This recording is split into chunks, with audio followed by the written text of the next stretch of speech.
Okay, so ladies and gentlemen, welcome to CMPT 371. My name is Nathaniel Osgood. I'll be your instructor for this course this semester.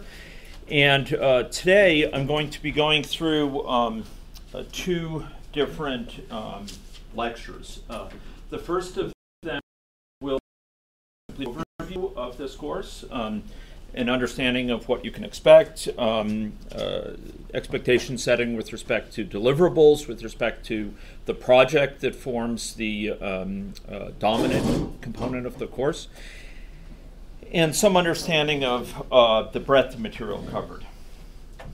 Following that lecture, I'll then be going on and initiating a topic that will follow us through the next lecture as well, which focuses on a set of best practices that I'm expecting you and that I'm requiring you to follow in the course of this semester on your projects. These best practices come from industry predominantly. They make the difference between projects that succeed and those that often fall very well short of their objectives. They are a required portion of the course. They are required not because of fiat, but because of long learning over many years of the necessity of following such best practices in order to give the students a suitable level of chance to realize their technical objectives. As with all my lectures, I'm going to be recording this in these two separate lectures I will be providing to you via the YouTube channel for the course as two separate videos, so you can review them as you see fit. The latter material is particularly more important than the ministrivia I'll be covering in the next few minutes, which, while important, won't have as fundamental an importance in terms of you guiding your projects. Okay, so ladies and gentlemen, this course is the third course you've probably undertaken in the software engineering stream here at the U of S, initiating with 270, then 370, and 371. Those of you in the classroom have probably taken those courses in sequence last year and this year. Some might have taken 370 previous to this year. I mention that because the content of 370 has evolved a lot between last year and this year, and I need to address both audiences in my comments today and in my comments throughout the course material. I would value any feedback you may wish to give that would alert me to areas which I may be assuming, seemingly in some of my comments, but which you have not covered in CMPT 370, because I'm going to need to try to reach both groups. Okay, so the course is software project management. What is project management? Well, fundamentally, it's the art and science of directing and coordinating, and I use this word advisedly, coordinating human and material resources through the life of a project using modern management techniques. And to achieve the goals of, particularly in software, we have scope and quality, cost, time, and quality and participant satisfaction. So the objective here is to try to provide professionals, those who may be undertaking jobs now, those who will shortly through the internship program or upon graduation, with insight into the complexity of software project management and tools for managing that complexity that have evolved over decades within the software area, and which in many ways are distinctive of software project management as compared to other types of project management. This will include some technical skills. You folks will be applying tools and technologies that are at the cutting edge of today's practice, whether it's Node.js, whether it's platforms like Bootstrap and use of material design, or whether it's the tool chains we use to produce effective software, the pipelines for continuous integration as supported by Apache Continuum or as supported by GitHub. The expectations here are that you will maturely seek out the most appropriate technologies on both the for incorporation into the projects themselves, as well as for conducting the necessary processes for leading those projects, whether it's peer review, whether it's continuous integration, effective testing, etc. So technical skills will be an important part of this course, but I want to emphasize a few others. One of them is communication skills.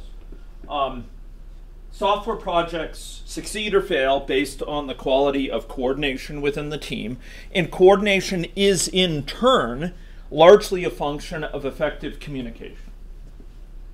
Understanding in one person's head as to the structure of a certain API in an area of the code base needs to be disseminated to others, needs to be disseminated to testers, needs to be disseminated to those who are writing code that interfaces with this component, those who are engaged in the peer review of these components, etc. So communication is a very important component of the course, and it is one that will be emphasized. Not in the sense of overwhelming documentation, but in the sense of clear communication via your code, via your tests, and via your specifications of the functions of your code. Decision-making skills are also absolutely key.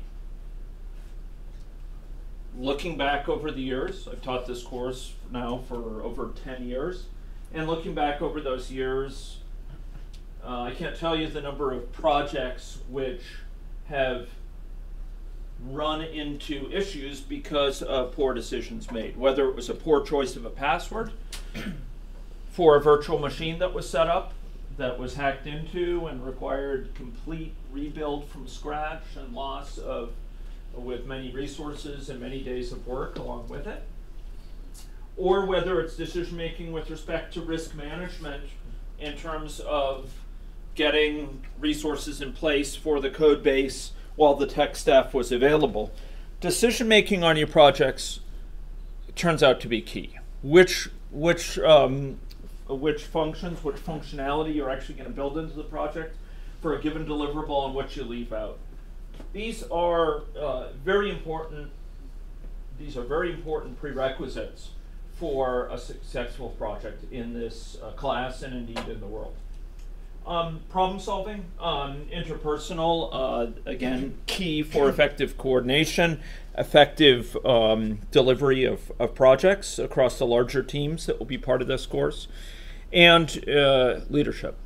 Leadership not in a Napoleonic sense, but in the sense of someone who can effectively coordinate and motivate and debug issues within your teams.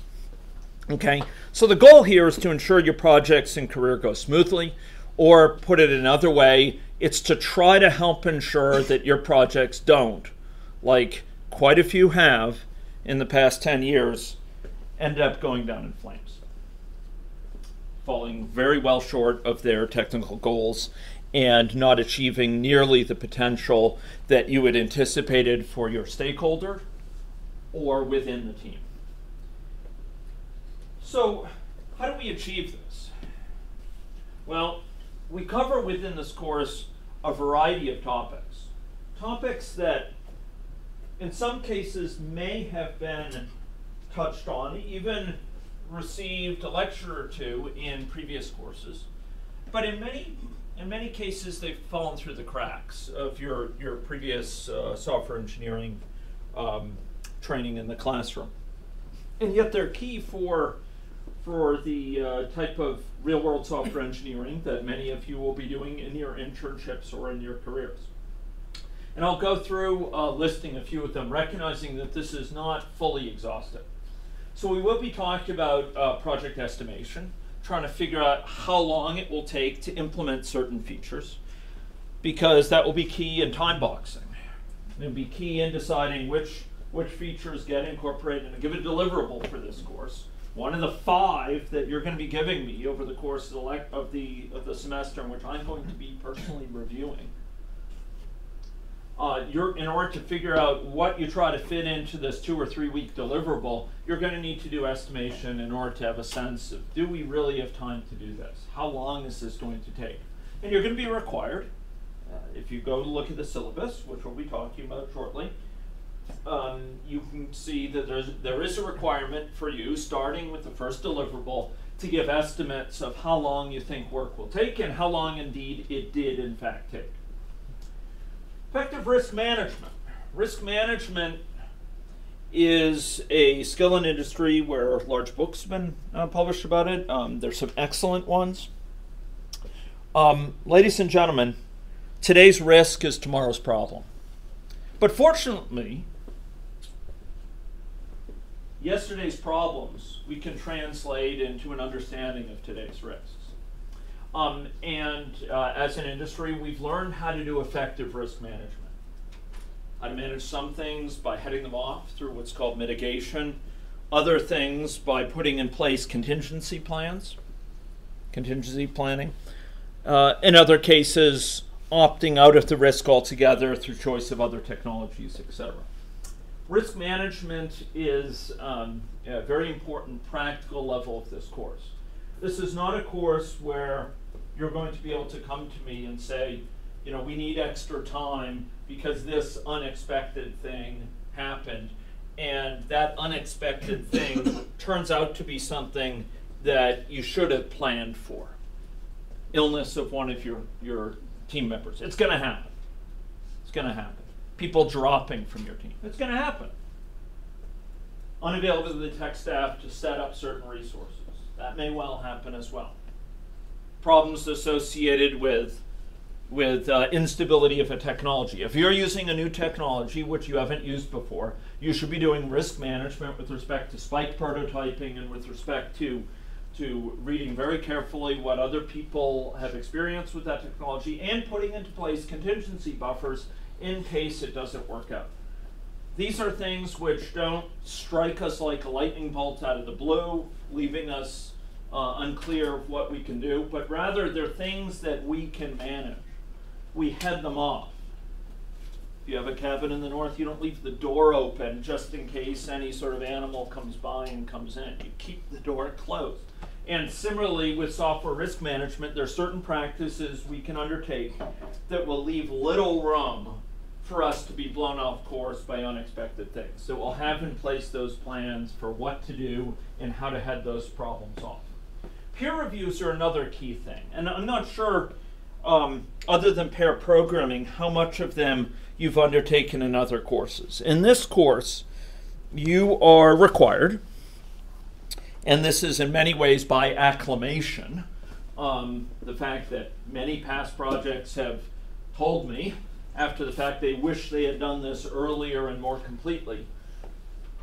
Peer reviews are undertaken at a more informal level. Pair programming, pair desk check, looking over each other's work products, having someone walk through some code you were looking at, but also at a formal level. This is a best practice that IBM particularly advanced early on, formal code inspections. Turns out that they're an industry best practice because they're much more effective than testing, both in finding more bugs and in finding bugs more efficiently in human time than can be found through testing.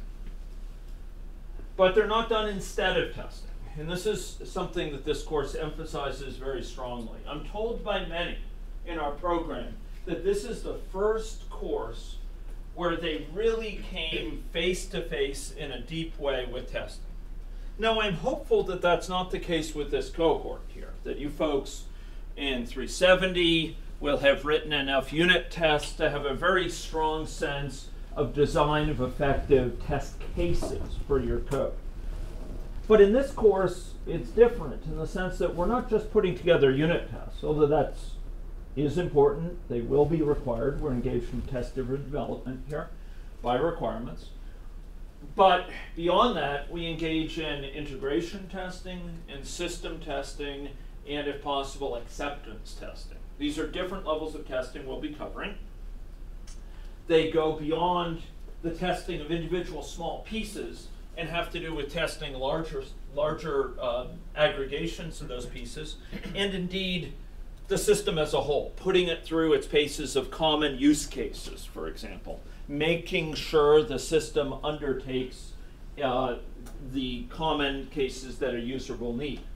And finally, and one of the most important types of testing that will be required, smoke testing.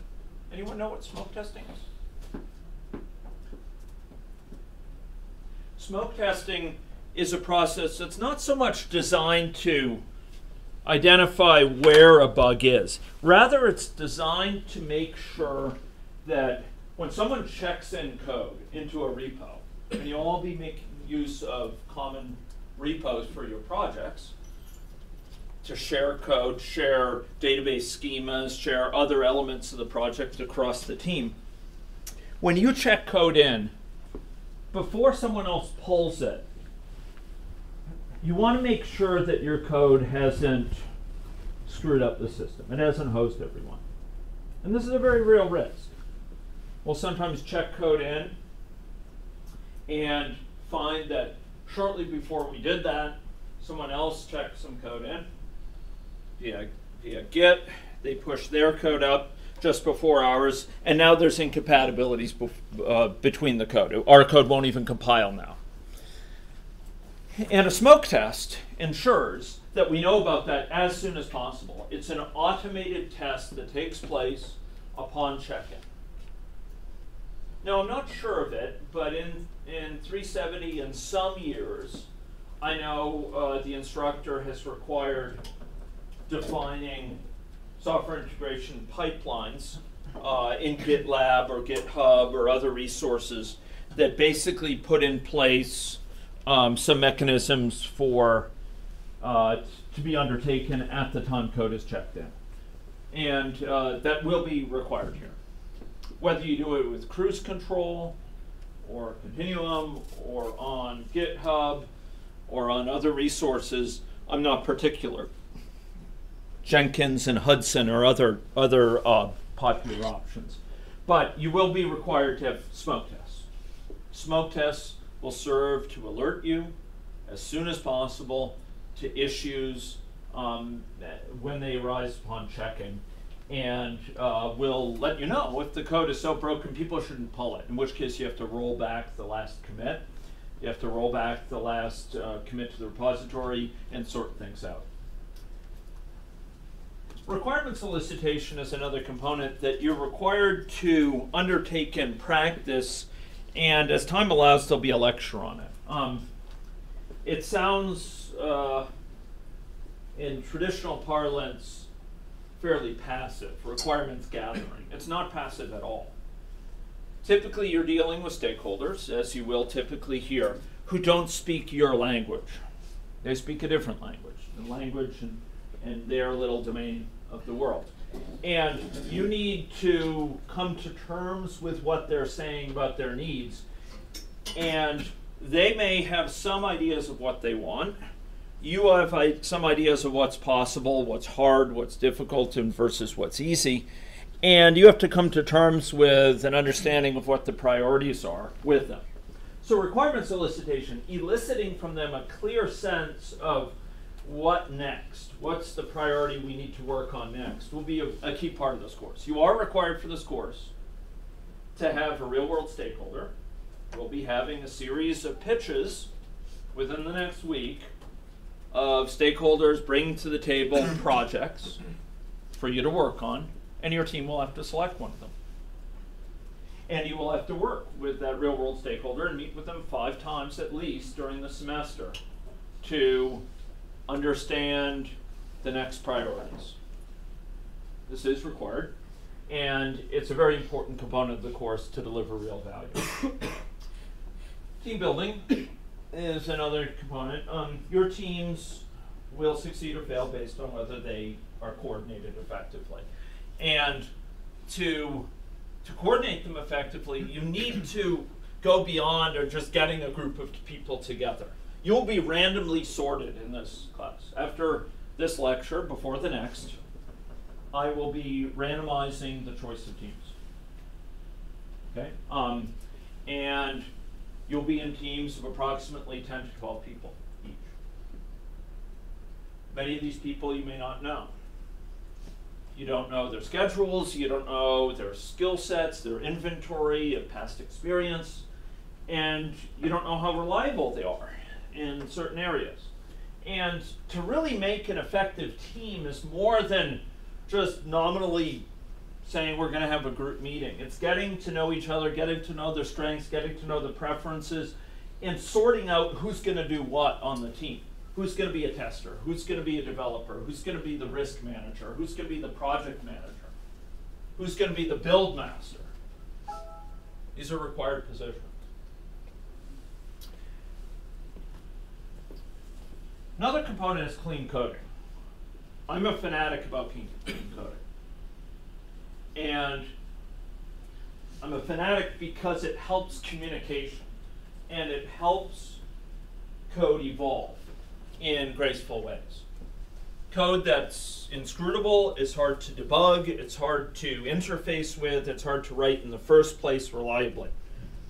And clean coding is one of the ways that we have in software to reduce the tremendous complexity that we face when building large software systems. So clean coding is a strong emphasis of the course. I will be looking at your code of each team, each deliverable, and we will be looking to see if that code is up to snuff in terms of its conventions, stylistically, in terms of its abstractions, in terms of eliminating repetition, eliminating hard coding of constants, huge functions, etc. And we'll talk some about that. Starting last year, but building on some, building on occasional featuring in previous years, there was a big demand in this class for software entrepreneurship. I'm a multi-time software entrepreneur. I've led several successful software companies, many of which are doing well now, some of which have gone global. And I picked up through that a lot of lessons, some of them through practice right now. Quite involved in a software spin-off from UFS at the moment. And I found, surprisingly last time, that a large fraction of the class was really interested in software entrepreneurship, for good reason. Software is very unlike many other areas of entrepreneurship in the sense that it requires low capital investment. There's not, you don't have to buy very large stirred tank reactors like you do for a biotech startup. You don't need large labs. You can actually get by with fairly lightweight financial implications for the first part. And there's huge demand for it, and there's lots of opportunities. So if there is demand from the class, I will have a two-part series of lectures on software entrepreneurship, referring you to a lot of basic understanding and additional resources where you can learn more. We're going to talk about tracking a project and having a sense how far behind we are, and giving a sense of what we can control and what we can't so easily control to speed things up, some problems to avoid in the project control area. We're further going to be looking at aspects of this continuous integration side. When we put through a modification to the project, we have a check-in in the repo. What needs to happen? One part of it is compilation, but there's many other things besides that. What else might happen when you check things into the repo? What might you want to occur automatically?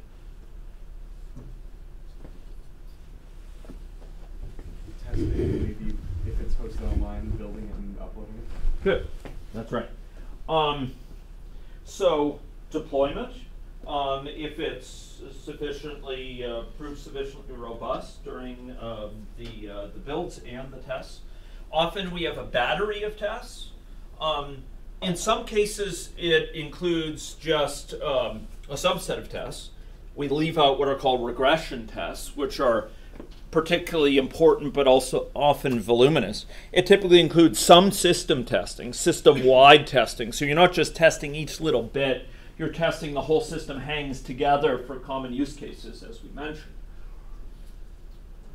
And it's only once those have been passed that you have a sense of its requisite quality. There's a smoke test that runs. In many cases, there's style tests that are undertaken. Make sure that certain deprecated methods are not called. Make sure that certain indentation conventions are followed, etc. In many cases, you refresh the test database, for example. You rebuild it from scratch so that it's built with the latest schema, that's compatible with the latest code, and it's populated with test data, for example.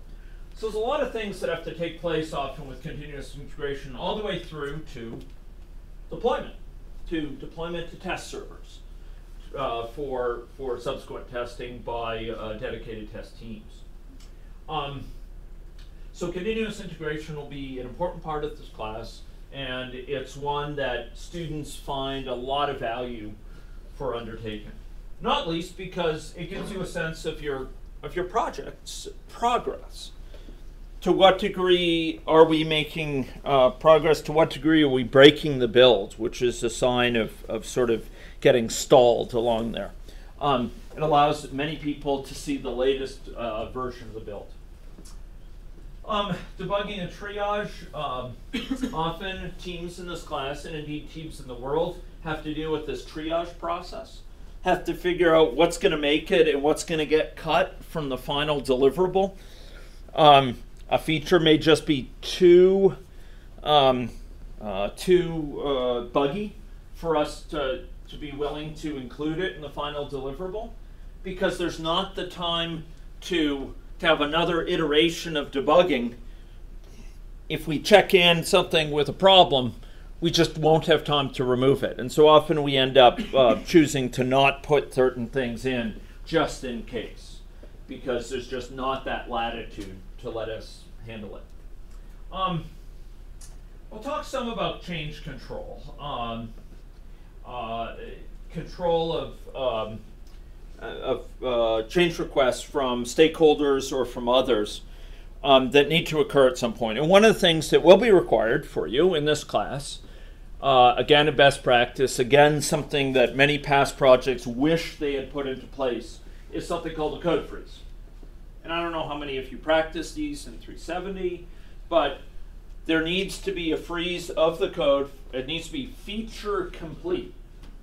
Freeze of the code in the sense no new added features. There can be some debugging fixes, for example, several days before the deliverable is handed in, so that the testers have a chance to work with a reasonably complete version of it. I say reasonably complete because there may still be small debugging fixes that go into it. We're going to talk a little bit about why it is that some projects go so bad while some succeed so brilliantly. Why is that some develop a gelled team, a team that works together effectively, that has high morale, low turnover, high quality, attracts really good industry people, and has a pattern of success with stakeholders, while other teams end up in a situation of high documentation load, low morale, high turnover, and difficulty getting effective people to this. This is a pronounced feature of the software industry. It's not unique to software. There's other industries of custom project where similar issues go on, but with software it's particularly pronounced. And a lot of it has to do with effective management by the project manager of the team. Willingness to take estimates at face value from the team. Willingness to look beyond the symptoms of a problem, that the system is late, and really try to understand why it's late, instead of just, say, getting people to work longer hours to make up the difference. So we're going to be talking about systems perspective on software project dynamics that teams have found to be very helpful to head off the risk of that the whole team will go from to hell in a handbasket in 6 months. And I've seen that before. I've been on teams where that's happened. And I've also been on exceptional gel teams, ones that are famous in the industry, like the Microsoft Excel team that created the first groups of versions of Excel. Human factors and capital, investing in people and their different roles in the project. And we're also going to talk about negotiation, because it's important with management in companies that you be able to negotiate. It's important for securing a job in the first place, and it's important for dealing with clients that you be able to effectively negotiate. And there's some principles of negotiation that can be easily imparted in one lecture and can head off common myths about negotiation that will put you in bad straits if you buy into them. So we'll be talking about these. Now, I'm a believer in spiral learning. Taking a look at a topic early on at a sort of high level way, and then looping back to it later, often with the benefit of added experience gained in the field. And many of these topics you will hear me talk about in the next 2 lectures, in the best hits I'm going to be given for best practices. And then I'll come back around later in the semester and go through them in more detail. Now, I know that many of you are fired up by technical dreams. And you may wonder, why do I have to be in a class about software project management? Why do I have to get into this ucky human theater of things? It's because, in part, it makes the difference between you being able to realize your technical dreams and not. That's part of it. In today's world, being able to achieve things technically requires effective coordination in teams in almost all cases. Whether you work for Noodle Cake, or you work for Zoo, or you work for Vendasta, or IBM, or what have you, you are going to be working in a team context. You'll be working in projects. You'll be, in some cases, helping to manage projects. You'll be selling software systems to folks who are in projects doing team software development. Some of you will found your own companies, which is the most human of human theaters from certain perspectives. And the fact is, and I say this with regret, that poor management is responsible for the failure of most projects. The statistics are not pretty here. In software, there's a long history of projects gone bad. And in this course years back, we used to read a book, which I'd recommend for anyone who's interested, called Project Runaways, which was about sort of epic failures of projects. It makes really interesting reading. And the fact is that a lot of them most of them could have been avoided. Almost all of them could have been avoided by effective management. And, you know, if you don't apply effective management, you're very unlikely to succeed this semester in your projects. If you do, you're very likely to succeed well and open up some really good opportunities for yourself. So understanding principles of this will help you realize your technical visions and help your career. So I posted on Moodle the syllabus, the course outline. This is hard copy. I don't have the hard copy. In this is a course description. There's a discussion of expectations and academic honesty, and there's a preliminary schedule. Arguably even most important of all, there's a coverage of what's expected of you in terms of best practices, okay? And I request in the strongest terms that you spend time between now and next lecture, and particularly when you get together with your teams, going through that list very carefully, because you will be judged in from ID 1 onwards, the first deliverable onwards, you will be judged as to whether you are abiding by these requirements. So I'd like to talk about them for just a bit. Okay. So there's an enumerated set here, and this evolves over time, and I don't have time to go through each one, but it spells out a clear, in clear terms, a set of practices that you're required to undertake. Okay, so an example here is contacts with clients or users. All of you will have a client that you have to work with. Okay, and you do need to have contact with that client at least one time per incremental deliverable. And I'll be talking with the client, trying to find out, are you meeting up with them? When was the last time you met up? Now, if you were to come to me and tell me the client has gone incommunicado, we can't meet, I take that seriously. I try to reach out to them and try to facilitate things. But the point is, there is an expectation here. Spike prototyping components of the project that may represent risk. It's a key component of risk management, key component of exploring uncertain technologies. You'll be giving me a series of briefings 4 times during the semester, not all 5, because of the vagaries of the break week.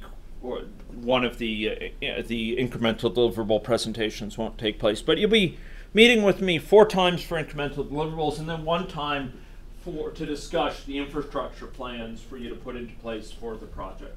What the continuous integration system you'll be using, what you'll be looking to for testing, what languages you'll be using, maybe Golang, and maybe you'll want to have some work in JavaScript in the browser, and maybe you'll be using Swift on the iOS platform. Something so that I know the set of technologies and that you've thought through your testing, you've thought through the needs in terms of the continuous integration, etc. You'll be asked to undertake risk management. I do ask you to use Git for this class. I do so because it has emerged as the dominant system for team-based coordination in terms of repository management, and you are required to make use of that. Continuous builds, continuous integration. So it should be undertaking compiles as soon as you check things in, and if they fail or tests fail or the smoke test fails, it should kick back and warn you about things. And I give resources here that you can use, and I've mentioned some of those names. As we'll see, there's a set of required project positions for each of the teams that I'm going to be requiring. I'm going to go into that more in just a moment, so I won't comment on it here, but you notice the project manager is listed here expressly. You'll be required to use logging. Style checking is not required, but it's recommended. And here's the requirements for pure desk checks, etc. I could go on. You'll notice that this goes on for some time. I want you to read it very carefully. It's not there just because, I think you'll be nice. It's there, it is a requirement, and it's there because these are best practices from industry that work, and they work to help you succeed. In projects that apply it, tend to do well. Projects that don't, tend to not do so well. So please go over this very carefully. I will be expecting that you've incorporated this so that when you contribute your deliverables, that it's with that target that you're shooting. Okay? Okay, so we will have some tutorials, and in that syllabus I talk about how the tutorials will be used. Broadly speaking, they'll be used for 3 or 4 different purposes. Number 1, project presentations. Number 2, they'll be used for group meetings. Number 3, we will use some of them for formal inspections of code. And I will require that you tell me where the formal inspections will take place so that I and other TAs can come visit, and we'll sit in some of the formal inspection, see the processes being followed, see if the discussions are substantive, etc. If they're over in Spinks, fine. We'll go where it needs to be. But one of them can be here because this is the location of the tutorial. Okay. And I may on occasion give a tutorial on a particular topic. I have office hours, and most days, and this is not the case today, but it will be the case starting on next week. I'll be holding office hours after class, okay? And I will try to do that on both Tuesday and Thursday. Here I promised Thursday, but I'll try to do it both days to make myself available. Okay. So resources, some people want to go a bit deeper in the material, may find these 2 books particularly helpful. There's others as well. Software Project Survival Guide and this Peopleware book. Substantive books, well thought through, based on consultants in industry who have seen a lot of projects and give advice how to make them more effective. The first one, the McConnell book, Software Project Management, is particularly recommended. Okay. This lecture is different from most lectures. Most are going to be quite interactive, and I will be having a back and forth, and I encourage participation in that regard. I also encourage you to come to office hours. I further encourage you to value your time presenting to me, and further, though this is not listed here, to be a member of the subset of your team that each deliverable comes to meet with me and 2 markers to go over what you have done. So each deliverable, I spend 6 to 9 hours reviewing the products from across the teams, okay? And typically I do it in the evenings. And I ask each team to, if possible, send someone so that we can have a dialogue about what went on. Because you're giving me some materials. I don't want it to be overwhelming in terms of documentation. My goal in this course is not to have you buried in documentation. It's to have you have a successful project which needs to be at least minimally documented, but I don't want you to have to spend hours and hours and hours building documentation for it. But because there'll be things that aren't clear from the hand-ins, like we can't find the system level test, what's going on here? Or, it's not clear where in the repo this certain component is, or how are you handling these different cross-platform issues with the 2 mobile platforms you're supporting. For those cases, I value talking with someone. I value having 1, 2, or 3 people from your team come, and we'll have a dialogue. We'll ask questions about things. So did you do this? Where's this risk matrix, or where's this test matrix? Where's the sort of the graph depicting the flow of user through the system? And often we don't know where it is, and they point it out to us, and they say, oh, it's not shared with you in Google Docs. Let me share it right now. And all's good. It's a lot better than us just, marking it without knowing for sure. So consider coming as part of participation to those sessions. It typically takes half hour of time, 45 minutes of time per group. But it lets us have a much better sense of where you're at and give feedback. Give feedback on the team. Okay, Moodle. The course site is on Moodle. I try to post lecture slides within 1 to 2 days. If we have readings, and I might distribute a reading or 2, they'll be distributed. I try to record all my videos from this class as I am wont. And I try to make these available within a day or so. I may ask you from time to time to review a certain video from the last year for topics I don't have time to cover, or if I'm out for a day, please review that. So you can get that material, so when we're back together we can talk about it and move on. Okay, this is the marking. This is marking for the course, okay?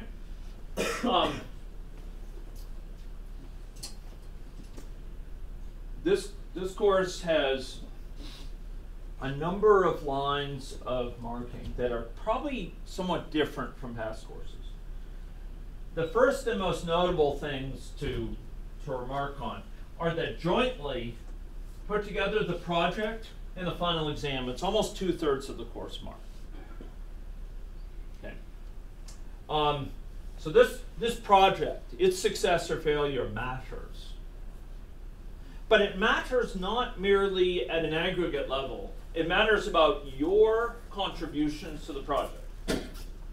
And I will be actively and quantitatively seeking to understand your level of contribution and how it balances out in the broader project. So if it's a very successful project, but you didn't really pull your weight, your mark will be correspondingly lower. If it's a not so successful project, but you were there on the front lines trying to make things pull through, you can receive a very good mark for the project. So this term project phases, that 35% does include a substantive consideration of individual contribution. Now beyond that 2/3 of the class, there's some other parts that matter. Even a very unsuccessful project, if it has an effective post-mortem, this is a group post-mortem. If it has an effective post-mortem document that's submitted that reflects on how we could have done things better, how we could have headed off the problems, how would we do it differently based on what we've learned, what things went right, etc. That post-mortem is worth 15% of the mark. That's a lot. Half the final exam mark. So put some effort into this. This post-mortem turns out it is part of a take-home part of the final exam. So this will be handed in at the time of the final exam as a take-home component. Okay? So you'll work on that with your team between the last day of class, the mortem, and the time of the exam, and you'll hand this in at that time. Okay? So collectively, it's 45%. Pop quizzes will be administered in this class. Yes? What happens if the last day of class is the day before the exam? It's a good question. As I was presenting that, I did wonder, okay, if it's only a day or two, how are we going to handle that? I think what we will do is make a special accommodation, and I will do my best to make sure that you have at least a week to do it. Okay? That's never occurred in the 10 years I've taught this class, for better or for worse. It's always been at least a week away from the end of class, but it's a very fair question, and I appreciate it. Yeah. I will work with you to make sure you have at least a week to hand that in. Okay? To meet with your team around the exam schedules and commitments others have, and to pull together something. You might consider starting it a little bit early. Take notes during the semester when things go wrong, how we could have headed things off. And then it's half written by the time you get to the end of the term. It's another good way to avoid that, to do risk management. Individual participation is 5%. If someone's coming to my office hours a lot, coming up and talking with me, bringing concerns, I value that, and I'll try to reward that. Pop quizzes. I didn't have a chance to dwell on that. So this is something I need you to understand and commit to. Okay. Coordination of teams in this class is so important. It's so defining a feature of what it takes to succeed that each class, I'm going to sacrifice class time to ensure that you have times to meet together. For the first bunch of years I led this course, I didn't do this. And what I found is that it was death by 1,000 cuts, right? The students in the team had incompatible schedules, and someone in class at this time, others in class at that time. It was very hard for them to get together even once a week. So what I decided to do is, beginning of each class, for 10 or 15 minutes, it's going to be meeting times for the projects. And what this means is that at least twice a week, you're going to be able to have your whole team here. And you're going to be able to talk with them. Some go outside, some might go around the corner, what have you. But it's a chance to get up to date. What are you working on? You know, I saw that check-in, I don't understand it, whatever. Have that discussion. Have the planning for the upcoming presentation or for the deliverable. I shave off 15 minutes off of each class to do that. And it's not done lightly. I expect those to be well used. You know, I come to class and I want to see the teams not just kind of sitting there, but talking with each other and to have confidence you're actually making use of the time. But most importantly, I expect people to come to those sessions. You know, I provide these lectures, videos, with a degree of hesitancy because I fear that people will watch them instead of coming to class. And that's not acceptable because it's letting down your teammates. That's your time to meet with your team. So, ladies and gentlemen, pop quizzes enter the game.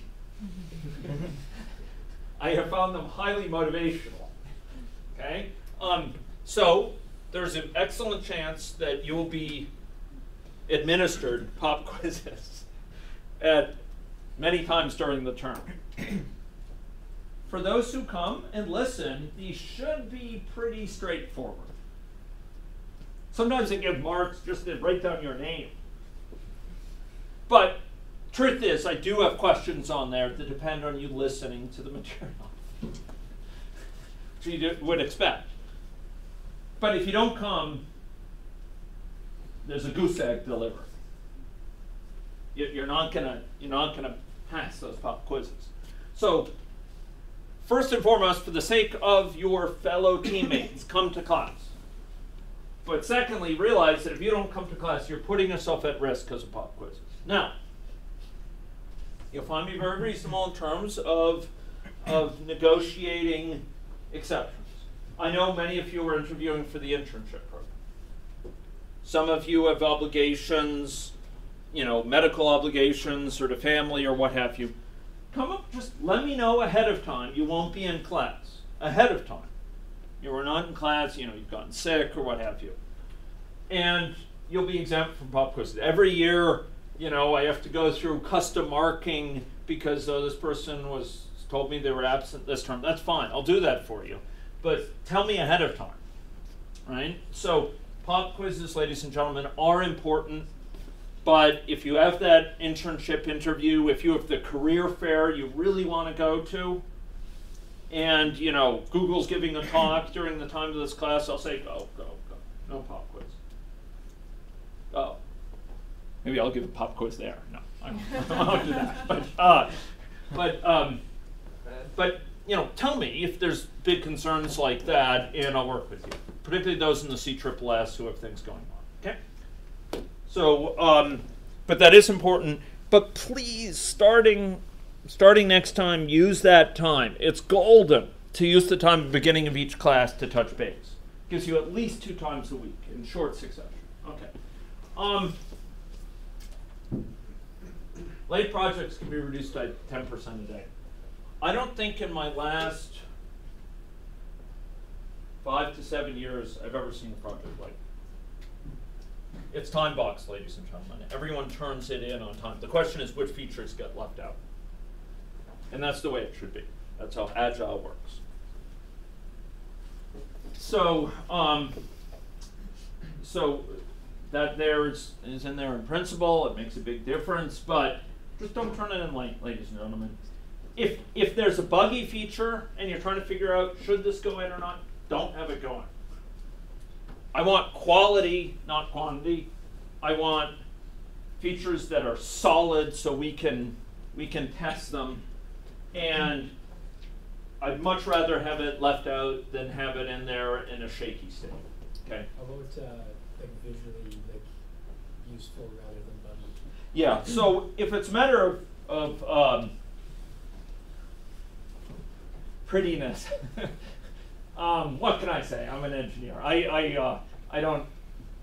won't be really uptight about it. But the truth is that's an aspect of quality. But I wouldn't hold it up for that. I would hold it up for functional for dysfunction, for functional problems. Now, if it's unreadable, it's orange on orange, or something like that, yeah, then it's not functional.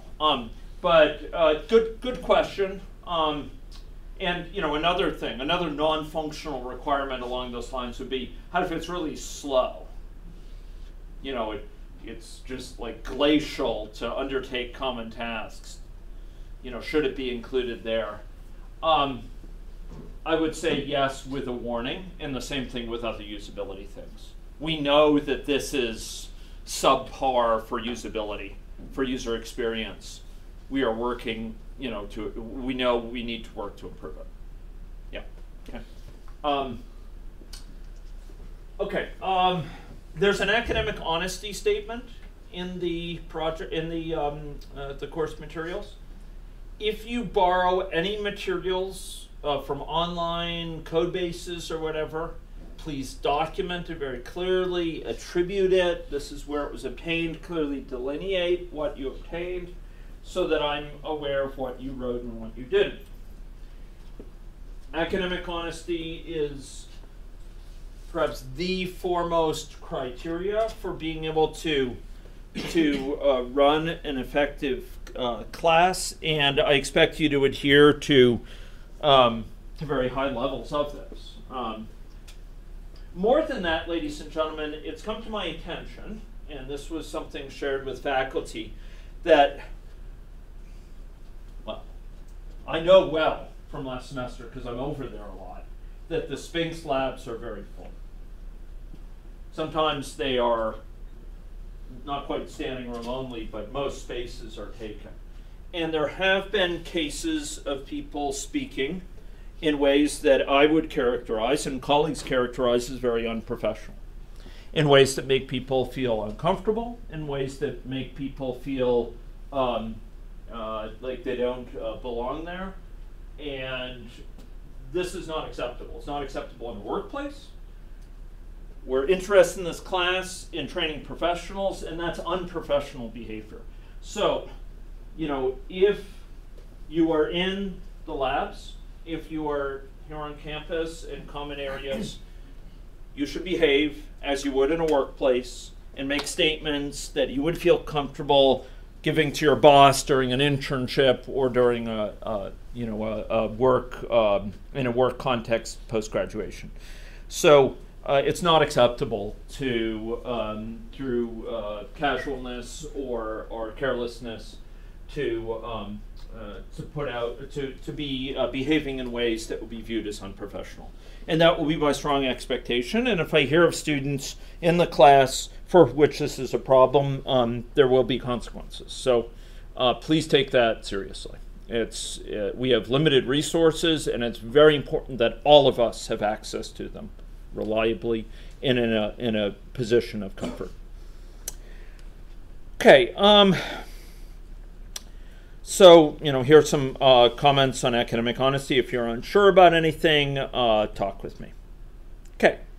So I talked a little bit about the class project. It's a key component of your course. You will be able to choose several projects. We'll have a set proposed. I'll be shortly posting a set of project pitches from various parties to the site to learn about. Each of these has a stakeholder associated with them. And you will need a local stakeholder. If some of you know of a stakeholder, someone who wants this built and you want to bring it to me, I'm open to considering that. But it can't just be something you want to build in your own little project. It needs to be an external stakeholder to go through the requirement solicitation, etc. Okay, and you are required to meet them at least once per incremental deliverable. Now, for the project, some of you may be interested in the same project with stakeholders. And that's okay. You could have two different teams working on the same basic project. And there will be insights gained from the different approaches that they take, maybe the different technologies that they use. I'm okay with that. It won't exactly be a bake-off, but it will be it'll be an interesting case of diversity in pursuing the same goal. And they will probably end up rather differently because of the different teams, compositions, and because of the technologies involved. I'm open to that. I will request that by the end of next week, you select your project, because you're going to need to start thinking about what do we need in place infrastructure-wise to support this. Continuous integration, what's our testing framework going to be? How are we going to do assertions and logging, etc.? You're going to need to get that in place. Are we targeting even a single, something like Apache Collabora or what used to be called PhoneGap, one platform, one code base to target iPhone and Android, or we do separate code bases for each of them, etc. You're going to be wanting to think that through before the infrastructure presentation, which is later this month. Okay. I emphasize that taking project issues seriously is sort of the leading requirement to be able to succeed in effective coordination and delivery of your projects. And the realization here, and maybe some of you saw it, those who were in 370, how many were in 370 last term? How many were in 370 prior term? Okay. So those who were in it last term may have realized that larger software teams are not just more, it's like, you can't just say that a larger team is like a slightly bigger group of smaller teams. It's different in how it has to work with a large team. It's very different from one person. Just like you can't divide an elephant into two small elephants. You can't divide a large team into two small teams and have them work as well as small teams normally do. Large teams face particular vulnerabilities and risk vulnerabilities. Vulnerabilities in terms of discoordination, of misunderstanding. I would encourage you to think about consulting with anyone who was in this class in previous years and led teams. There's some excellent project managers still around from previous years. Janelle Burscheid, for those who know her, or Tushita. Tyler last year. These are project managers who did great jobs in this course. And I would suggest trying to talk with them. I might even have some of them give a bit of comments from their perspective on what really made the difference between their teams.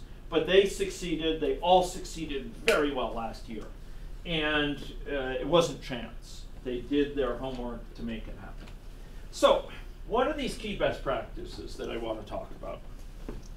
Well, I have a list here, but before, I think I'll just continue on rather than futzing with the video. We'll just finish the balance of the lecture here. So the key best practices that I expect you to undertake and that I'm going to be talking about are risk scanning and risk management, accountable positions, ongoing peer review, incremental delivery, these 5 incremental deliverables in the course of the semester, many milestones, are you done with a task or not?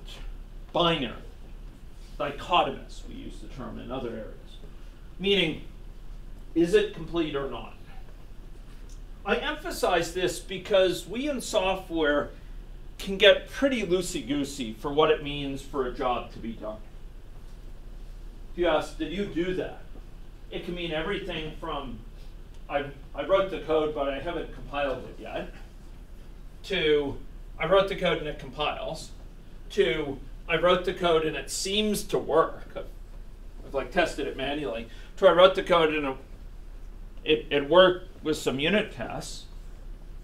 Getting better now, getting warm.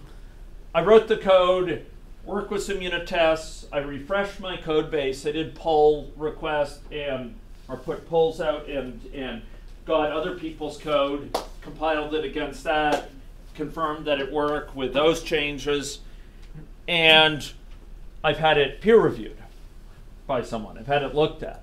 Okay, now we're talking. But more, I've checked it in. It passed the build, so there was no build problems. It's done. It's done. There's a big difference between this. And if you're a project manager, and one of you on each team will be a project manager, if you're a project manager, it makes a big difference if it's just at that first stage of I wrote it, I haven't yet compiled it, versus if it's at that last stage. I checked it in, following testing, following peer review, it builds fine, it works with the rest of the code base. There's a huge difference when you ask someone, is it done?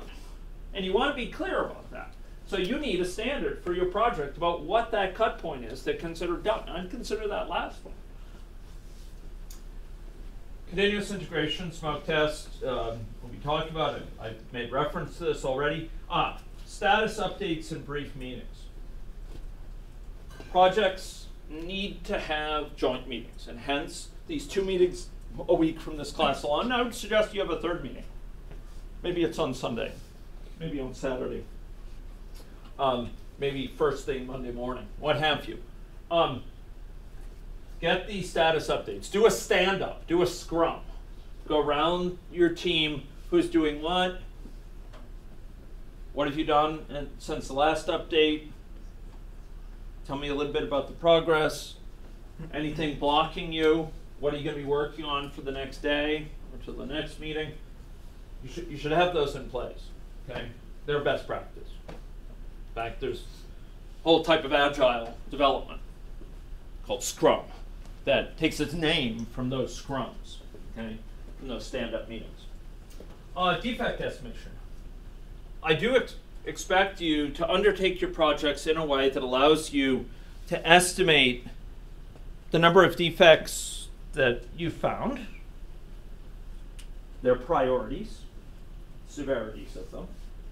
That's how we do things in professional software development a lot. We distinguish priority and severity. Priority taking into account the likelihood of estimation, severity, sort of how bad it is if it happens. But there's also methods of estimating the number of undiagnosed defects that are still out there that we haven't found. And the best way I would recommend to do this is something you could start doing soon, which is something called a bug party. Okay? And a bug party conducted by 2 independent groups, and looking at the overlap will give you a sense of how many undiagnosed defects are out there. You can be engaged in risk-driven testing. You can't do exhaustive testing in any realistic project you're going to be undertaking in this class. But what you can do is savvy testing. Testing that at least is likely to turn up notable bugs in certain areas of the program. Compatibility issues as well as problems in areas of code. So I will be requiring, for example, code coverage metrics. What do I mean by code coverage metric? Anyone know? How much of the code base is covered by testing? Yeah, how much of the code base has been reached by your tests? Good. And it turns out even if it's 100%, your code is not, that doesn't mean your code is defect free. You may not have tested with the right data to exercise that defect, but it's sure a heck of a lot better than not having tested it at all. And if you haven't tested half the code base at all, if you've never reached that area of code, you can hardly have confidence that it's working well, right? So risk-driven testing is a lot of this.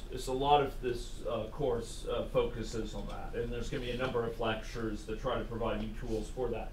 Structured ways of understanding how to test, path-based testing. Focus prototypes to prototype out new technologies.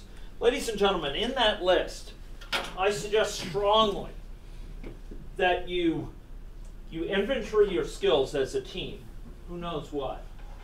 Once you select your project, you try to figure out, okay, which technologies will we use? And once you've selected those technologies, if there's people in your team who already know about those technologies, have them do tutorials for the others.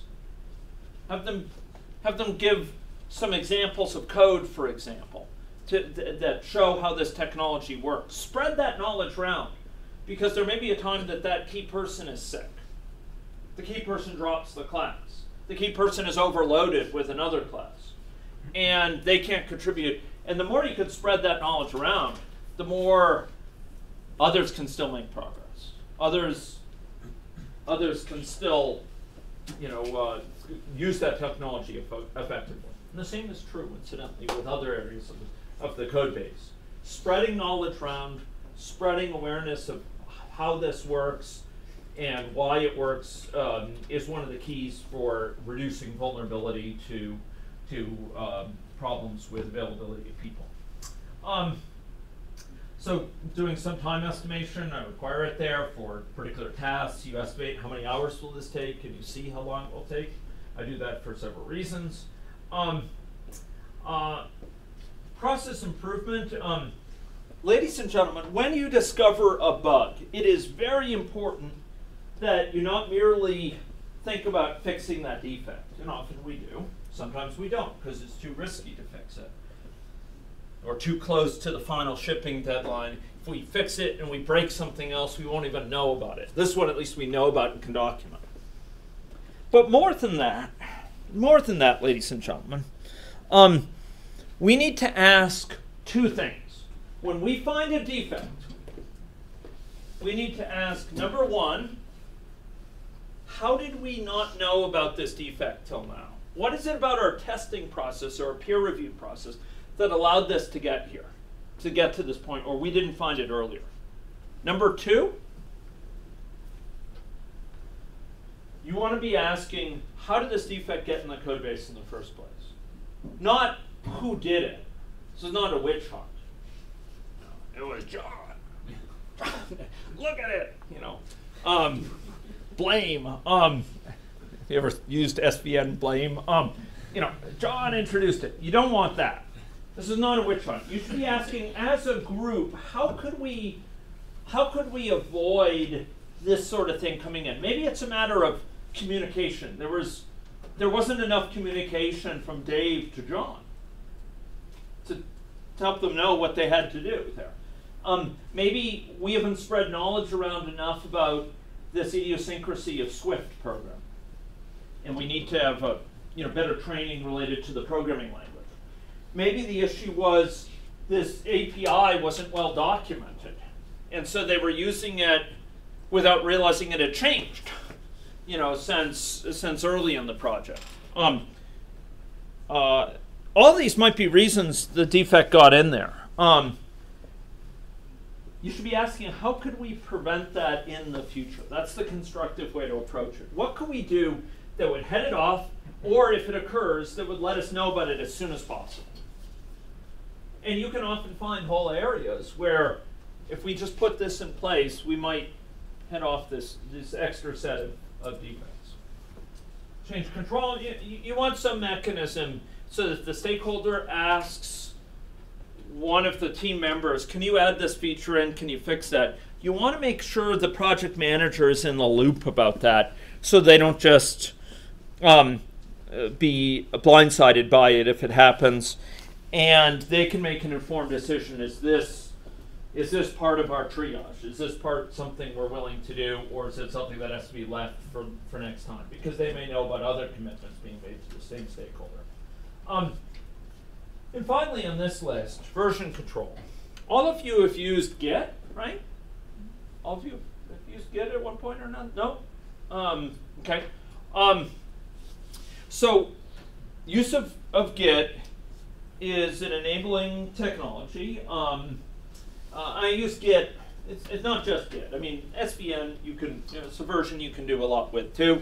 It's very good. Git is more the state of the art in it, and it has some added advantages. But fundamentally, ladies and gentlemen, for this class, you're going to want to use those repositories and those practices in ways that are consciously taking into account the fact there's many contributors. So you're going to want to use those messages to document the reasons for your contributions. You may want to refer to certain check-ins and bug reports or what have you. You're going to want to make use of Git in a team context at a scale that you may not have done that before. And it requires some experimentation. One of the teams last year did a great job. Long-term care safety app for long-term care safety facilities. And these are nursing homes to provide safety reports from patients and families. Very successful project, but they had a devil of a time because of a problem in their repo structure. In their repo, they had one tree associated with the functionality of the system, and then with each sub-branch of that, they'd be dealing with, say, the app sub-branch for this component of the application. They'd be dealing with a branch for iOS and a branch for Android. And it turns out they would have been much better off with broad branches, one for Android, one for iOS, and then have appropriate tree structure for the different areas of the app within that, for example. So you want to think through, how are we going to use this repo effectively? What is our branching policy going to be? Under what conditions will we launch branches? Okay. Okay. So I talked a little bit about those best practices. Next time we're going to be talking about accountable positions, but I want to leave you with the final slide and the final minute here, because this is something you need to be thinking about before next time. Okay. Before you select a project, even. You need to know that for this class, for your projects, I'm requiring certain positions to be staffed, okay? Some of them are full-time, some of them, well, it's not full-time. I mean, there's a person that's their dedicated position. That is their role in the project. In other cases, it could be someone who has multiple roles. So a risk officer might also be a tester, but they take on a risk officer role for some of their time. So the key ones are project manager, which is not a matter of an authoritative leader who, pounds their fists and dons an orange wig and commands the team, but rather it's someone who facilitates in many ways, who divvies out work, who schedules things and makes the final cut on what features are going to go in for the next release. They can judge the aspects of the user interface. They're key. They're dealing with the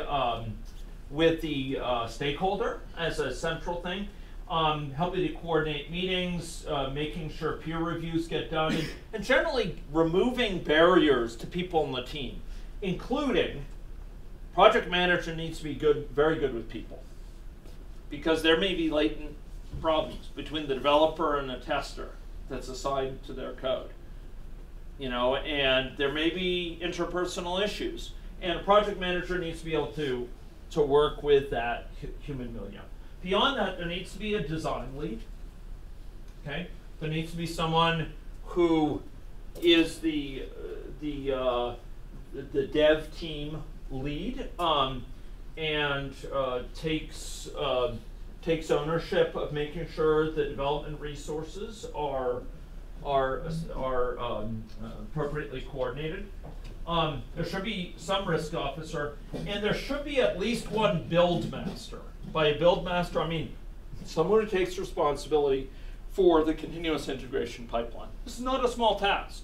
Getting in place the smoke test, getting in place the pipeline for continuous integration, making sure it gets updated as new portions of the project get added in, making sure the database is interfaced properly with it and gets regenerated when the schema changes. There should be a test lead, and there should be dedicated testers. These testers might be paired with the developers. There should be a team designated on a part-time basis when you need them. Who's going to be the key team who comes together for triage, what should be in, what should be out, as led by the project manager. The leads here are communicational positions. They're the ones taking ownership and reporting back to the project manager. So I want you to be thinking about who might fill in for these roles. Yeah? Should we also have a designer too, like building that? Yeah, it's a good point. And this design lead, you know, I was referring to it there predominantly in the context of dev. If you have someone who has good UI, UX experience, good sense of user experience and how it's impacted by the software, I think it would be great if you could have a design lead. You will have to figure out how they interact with the dev team, or if indeed maybe they lead the dev team in the sense that they coordinate particularly the UI side of the dev team, you know, whereas someone else might do more of the back end side, coordination. So I think it's a great option. The truth is, ladies and gentlemen, stakeholders know in a general term what they're looking for, but often what they want at a detailed level is very obscure to them. And it's not until they see something or get shown an idea that often they more fully develop their understanding of what they really want. And an effective design person, a user interface design person, can take that much further, I think, and give the stakeholder a much clearer sense of what they what the user interface they would like to see within this project. So I think that'll be awesome if your teams include someone who could be strong from that perspective. And I would suggest having that person coordinate devs who are dealing with the UI side of the project, the front end side, whether it's the web front end or the app front end or what have you. Okay? Okay. So that's all we have time for today, ladies and gentlemen. I will post these videos, and I'm glad to talk with anyone as I'm cleaning up here.